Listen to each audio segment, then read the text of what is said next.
दोस्तों, आज एक बड़ी अपडेट के साथ मैं आप तमाम दोस्तों के सामने हाजिर हुआ हूं। कल रात को रबूपुरा जो गांव है, वहां पे रबूपुरा पुलिस स्टेशन की जो नफरी है वो बहुत बड़ी तादाद में गई। और क्यों गई, क्या लेने गई, इस पे आपको बताऊंगा। और अब एपी सिंह जो है हाथ जोड़ता हुआ नजर आ रहा है पुलिस वालों के सामने। वो क्यों हाथ जोड़ रहा है, उसके पीछे क्या कारण है, क्या रीजन है, वो बताऊंगा।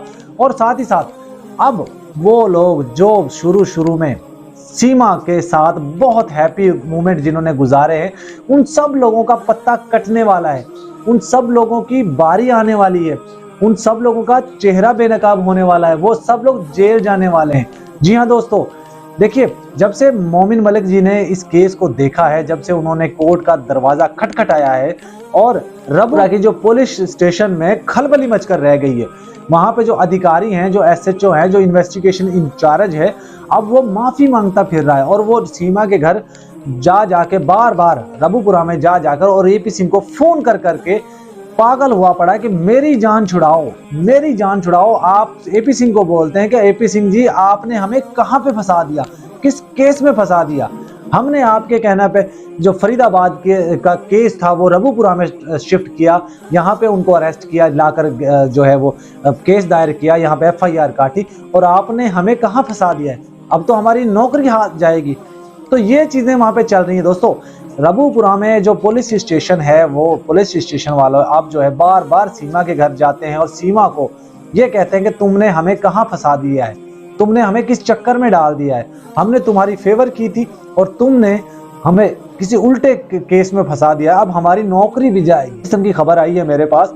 और एपी सिंह इस वक्त अपने जितने भी पॉलिटिशियन सोर्स हैं उनको यूज कर रहा है कि किसी भी तरह इस केस से उन पुलिस वालों को निकाला जाए और मुझे निकाला जाए। देखिए, मोमिन मलिक जी ने पहले ही बता दिया है कि एपी सिंह का कहीं भी वकालतनामा इनका नहीं है किसी भी कोर्ट के अंदर कि जिसमें यह जाहिर होता है, यह साबित होता हो कि सीमा हैदर का केस लड़ने वाला वकील एपी सिंह है।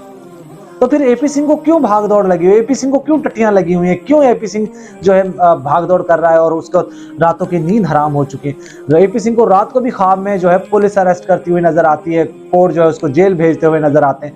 तो एपी सिंह रात को हड़बड़ा कर उठ जाता है। और यही कारण है, यही रीजन है कि एपी सिंह जो है अब सीमा से दूरी बनाना शुरू कर दी है।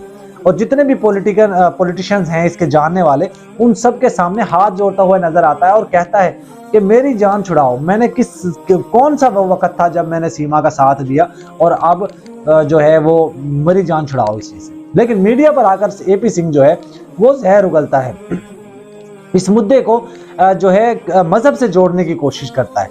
देखिए, और आज तक कोई ऐसा केस नहीं है जो एपी सिंह ने जीता हो। अगर जीता है तो बताए कौन सा केस जीता है, क्योंकि इसने निर्भया केस के अंदर भी इसको शिकस्त हासिल हुई। और इस केस के अंदर देखिए, मैं पहले भी बता चुका हूं दोस्तों, एपी सिंह ने आज तक कोई हिंदुस्तान पाकिस्तान या पाकिस्तान हिंदुस्तान का कोई ऐसा जो लीगल इनलीगल तौर पे जाते हैं लोग, अरेस्ट किए जाते हैं, उनका केस एक भी नहीं फाइट किया, एक भी केस नहीं लड़ा।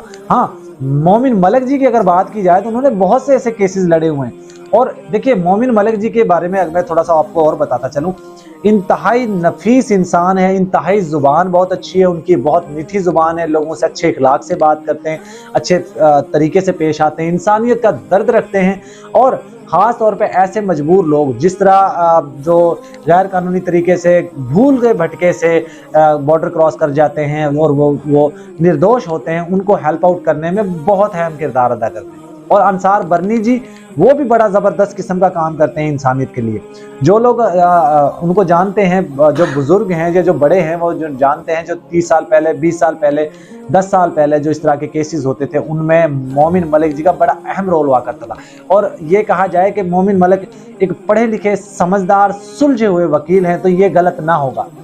एक तरफ एपी सिंह है जिसको वो बड़े आदरणीय एपी सिंह करके बुलाते हैं, और एक तरफ एपी सिंह जैसा घटिया तरीन वाहियात किस्म का दगड़दल्ला है जो दूसरे वकील को लथाड़ता है, बुरा भला बोलता है और उसके ऊपर किरदार कुशी करता है।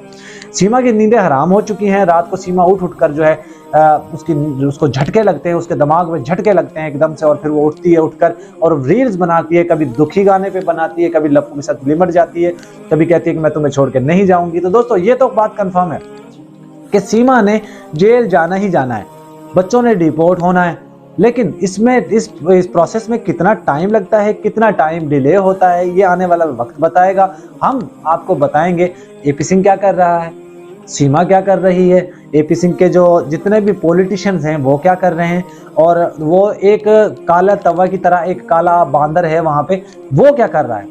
करेला, जिसको लप्पू कहा जाता है, आप लोग सब जानते हैं उसको।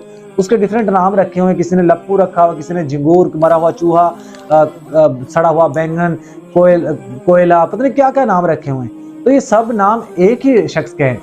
और देखिए ये मैं आपको वाजह बताता चलूं, पिछले 8-9 महीने से हम सोचते हैं खुशखबरी आएगी, खुशखबरी आएगी, खुशखबरी आएगी। वो खुशखबरी है क्या? कौन सी खुशखबरी आखिर जो सीमा सुनाना चाह रही है? देख लीजिएगा, बहुत जल्द ये डिपोर्ट होंगे और इनके मुंह काले होंगे, और ये जो है रोते हुए, चीखते हुए, चिल्लाते हुए जो है पाकिस्तान की तरफ इसको ला रहे होंगे। और फिर ये कहेगी नहीं मुझे ना भेजो, मैं यहीं पे रहना चाहती हूँ, मुझे यहाँ पे मरने दो, मुझे यहाँ पे जीने दो, मेरी समाधि यहाँ पे बना दो, मुझे यहाँ पे चिता मेरी जला दो। तो इस तरह की बातें करेगी, लेकिन पाकिस्तान आने का नाम नहीं लेगी। हम तो मैं ज़ाती तौर पे मलिक मोमिन जी हैं, जो मोमिन मलिक जी हैं, उनका मैं तहे दिल से शुक्रिया अदा करता हूं कि इतने ज़बरदस्त किस्म के वकील। देखें, अल्लाह ताला जब भी जो भी काम करता है ना, जो जिस वक़्त पे करता है, जो एक काम का एक वक़्त तय्यन होता है, उस टाइम पे वो काम होना होता है। तो पाकिस्तान के हवाले से रोशन अजीम साहब को हम सलाम पेश करते हैं। उन्होंने बड़ा ज़बरदस्त तरीके से जिस तरह इस केस को देखा, और इनकी जो लोग इस कांड में शामिल थे, इसको यहाँ से वहाँ भेजने में, उन लोगों के नाम लिए, उन लोगों को एक्सपोज किया, और जितना भी हो सका उन्होंने गुलाम हैदर भाई का सपोर्ट किया, गुलाम हैदर भाई को हेल्प आउट किया। तो उनकी मेहनत है, उनका लगाया हुआ पौधा है, जो आज इस मुकाम पे पहुंचा है कि वहाँ मोमिन मलिक जी जैसे बड़े वकील, बड़े लॉयर वकील जो है, लॉयर मिले हैं। तो उनको हम सलाम पेश करते हैं, और तमाम उन हिंदुस्तानियों का भी हम तहे दिल से शुक्रिया अदा करते हैं, जिस तरह सूर्या वर्मा जी हैं और आस्था माँ जी जैसे हैं, जो भी बड़े बड़े लोग हैं, जितने भी गुलाम हैदर भाई का सपोर्ट करते हैं, एक मजबूर बाप का सपोर्ट करते हैं। देखिए, बार बार हम लोग कहते हैं किसी बाप का सपोर्ट कर रहे हैं, किसी मजहब का सपोर्ट नहीं करें, किसी मुल्क का सपोर्ट नहीं करें, लेकिन एक बाप का, एक मजबूर बाप का, एक मुफलिस बाप का जो है वो सपोर्ट कर रहे हैं। तो उन लोगों का हम तहे दिल से शुक्रिया अदा करते हैं। और गुलाम हैदर भाई के लिए भी हम यही दुआ करते हैं, गुलाम हैदर भाई आप इस सब्र का दामन जो है ना छोड़िएगा। बहुत जल्द खुशखबरी आने वाली है, और जो जीत इंसानियत की होती है, जीत सच्चाई की होती है, और वो जीत, वो सच्चाई आपके अंदर है। गुलाम हैदर भाई जो है एक खरा मोती, जिसको कहते हैं खरा मोती है, एक वो डायमंड है, एक हीरा है, उसका दिल भी हीरा जैसा है, इतना नफीस, इतना अच्छा, इतना सीधा इंसान है कि उसको कोई भी उल्लू बना सकता है।